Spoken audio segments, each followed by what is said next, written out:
Hello guys, welcome to the comrade learning lab. Comrade learning lab में आपका स्वागत है। आज हमारे बेसिक्स ऑफ कंप्यूटर का लेक्चर 2 है, जिसमें हम जानेंगे हिस्ट्री ऑफ कंप्यूटर्स के बारे में। पहले लेक्चर में हमने जाना इंट्रोडक्शन ऑफ कंप्यूटर, कंप्यूटर क्या होता है। तो आज उसका इतिहास देखते हैं, हिस्ट्री देखते हैं। ठीक है, हम सब पहले ही से जानते हैं कि who is the father of computer. Everybody knows that. I also know that Charles Babbage is the father of computer. तो अब स्टार्ट करते हैं।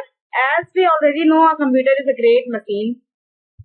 In earlier days, a computer was a big machine that required space like complete room. But with the ever-changing technology world, a computer has been reduced from a bulky machine to small, that of a notebook.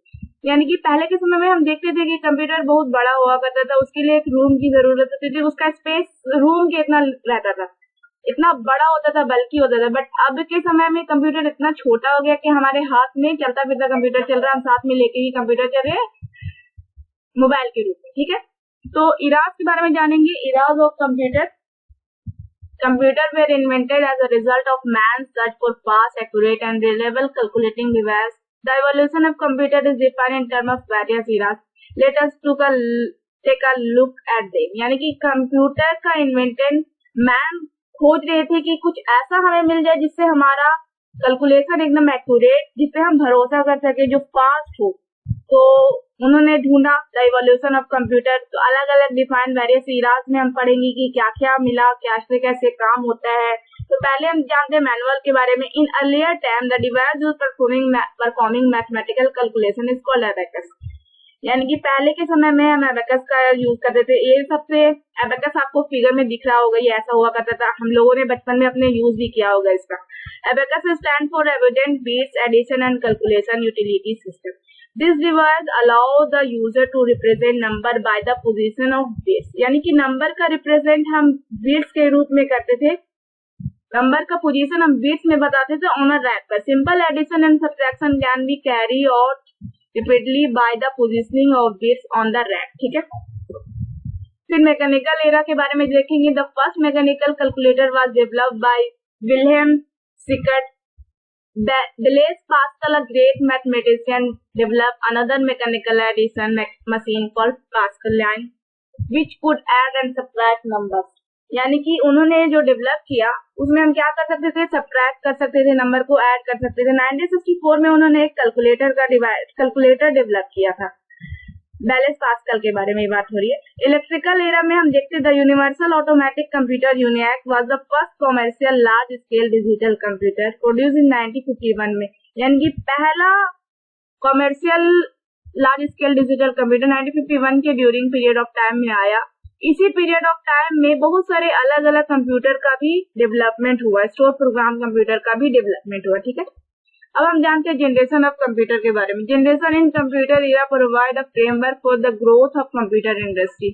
Generation of computer हमें बताता है कि हमारा computer का growth industry कैसे कैसे नए नए टेक्नोलॉजी आए, कैसे कैसे हम नए नए टेक्नोलॉजी देखते हैं और नए नए फीचर्स में एड ऑन हुए। तो उसके बारे में जनरेशन ऑफ कंप्यूटर बताता है हमें। अलग अलग जनरेशन में अलग अलग टेक्नोलॉजी के बारे में हम देखेंगे। The technology develop in computer and technology can be divided into 5 generation which are distinguished by the basic electronic components used with the computer। ठीक है, तो फर्स्ट जनरेशन का टाइम पीरियड 1940 से 1956 है। The computers of this generation use vacuum tubes का use हम इस जनरेशन में करें as the basis of component for memory and circuitry central processing unit. Memory and circuitry for central processing use करने के लिए हम वैक्यूम ट्यूब का यूज कर रहे हैं, कंपोनेंट्स का यूज कर रहे हैं। This tube produce a lot of heat. ये ट्यूब बहुत ज्यादा एनर्जी प्रोड्यूस करता था। प्रोन टू फ्रीक्वेंट डैमेज, बहुत जल्दी डैमेज हो जाता था। Therefore they were very expensive and could be afforded only by very large organization। But इतना मतलब कि डैमेज हो जाता था, बहुत एक्सपेंसिव होता था, इसे सब अफोर्ड नहीं कर सकते। बड़े बड़े ऑर्गेनाइजेशन, बड़े बड़े संस्थाएं इसे अफोर्ड कर सकते थे, लेते थे। Machine code was use as the programming language in this computer. Machine code का यूज हम इसी जनरेशन ऑफ कंप्यूटर में हम यूज करते हैं। कंप्यूटर लैंग्वेज के बारे में हम नेक्स्ट लेक्चर में जानेंगे कि कंप्यूटर लैंग्वेज क्या होता है, उसमें हम मशीन कोड के बारे में भी जानेंगे। ठीक है, तो सेकेंड जनरेशन का ड्यूरिंग पीरियड ऑफ टाइम 1956 से 1963 आया। This computer use semiconductor transistor instead of vacuum tube. Vacuum tube की जगह पे हम ट्रांजिस्टर देखते हैं, ट्रांजिस्टर का यूज करते हैं. The computer of this generation use transistor which were cheaper. ये सस्ता होता था, लेस कंज्यूम, पावर भी कंज्यूम कम करता था, मोर कम्पैक्ट, साइज में भी छोटा, मोर रिलेबल, बहुत भरोसेमंद, and faster than vacuum tube. Vacuum tube के कंपैरिजन में ये फास्टर भी होता था. In this generation of computer high level programming language. इस जनरेशन ऑफ कंप्यूटर में हम लोग हाई लेवल प्रोग्रामिंग लैंग्वेज के बारे में जानते हैं, such as Fortran and COBOL various. Third generation 1964 से 1971 हुआ. इस जनरेशन में हम इंटीग्रेटेड सर्किट के यूज करेंगे as the main technology. Keyboard were use as an input device and monitor and printer were use output device. This computer very small in size, इसका size बहुत छोटा था, hand huge storage capacity and more reliable and previous generation of computer. यानी कि इसकी storage capacity बहुत ज्यादा होती थी, प्रीवियस जनरेशन ऑफ कंप्यूटर से ज्यादा भरोसेमंद ये कंप्यूटर होता है. जैसे जैसे टेक्नोलॉजी डेवलप करती है वो डेवलपमेंट टेक्नोलॉजी एडवांस होते जाता है. ठीक है. फोर्थ जनरेशन में हम देख इसका पीरियड 1972 से 1990. Now the manufacturing of integrated circuit have become so advance. Integrated circuit का एडवांस वर्जन आया जिसको हम वेरी लार्ज स्केल इंटीग्रेशन बोले. इस कंप्यूटर में ये कंप्यूटर बहुत सस्ता होता था, साइज में भी बहुत छोटा होता था, very small in size, portable होता था, एक जगह से दूसरी जगह हमेशा आसानी से ले जा सकते थे, और रिलायबल बहुत भरोसेमंद होता था. As a result it gave rise to personal computer revolution. इस जनरेशन में हम लोगों ने पर्सनल कंप्यूटर को देखा. ठीक है, रिवॉल्यूशन हुआ. फिफ्थ जनरेशन आया 1991 से present and beyond. This fifth generation machine are based on artificial intelligence software. Artificial intelligence software. Artificial intelligence क्या बोलता है, इसका क्या मतलब है, ये artificial intelligence क्या होता है? Artificial, इस जनरेशन में हम artificial intelligence को देखते हैं. तो artificial और intelligence ये दो अलग अलग वर्ड है.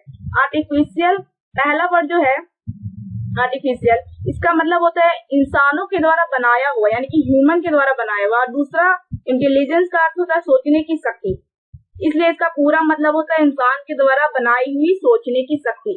इसी को कहते हैं हम आर्टिफिशियल इंटेलिजेंस. ये एक तरह का टेक्नोलॉजी है जिसके द्वारा इंटेलिजेंस मशीनों को बनाया जाता है जो कि इंसानों की तरह सोचते हैं. तो इस जनरेशन में अभी भी हम लोग ये जनरेशन ये आर्टिफिशियल इंटेलिजेंस का बहुत सारा देखते हैं.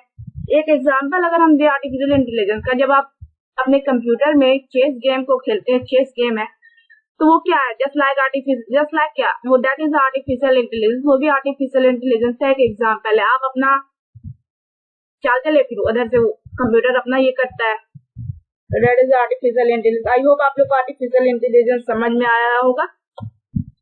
अगर ये वीडियो पसंद है तो प्लीज हमारे चैनल को लाइक करें, सब्सक्राइब करें, ऑल्सो शेयर करें. Thanks for watching. Have a nice day.